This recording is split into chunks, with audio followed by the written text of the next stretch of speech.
Welcome to the Tech Egg. Don't get scrambled. Enjoy the video. Start with good beef. Use 80/20 chuck for juiciness and flavor, portion into 6 Oz balls and press into 1-inch thick rounds for even cooking.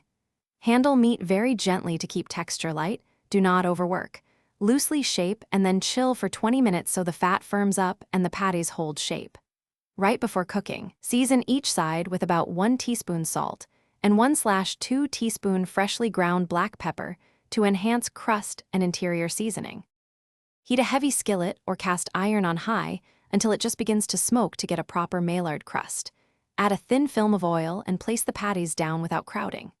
Sear each side for about 3 minutes to develop a golden brown crust, then add 1 tablespoon butter, tilt the pan, and baste for 30 seconds to infuse flavor. Use an instant read thermometer and aim for 125-130 degrees F for medium rare. Remove to a tray and let rest for 5 minutes so juices redistribute. Split brioche or potato rolls and toast cut sides in the same skillet with 1 tablespoon butter until golden and fragrant, about 45 seconds, which adds flavor and keeps the bun from sogging. When patties are resting, place 1 slice of cheddar on each and tent loosely so residual heat melts the cheese for about 1 minute. Assemble immediately. Layer bottom bun, patty with cheese, pickles, lettuce, thinly sliced onion, a smear of ketchup and mustard. Then top bun, total prep, cook and rest time is about 35 minutes.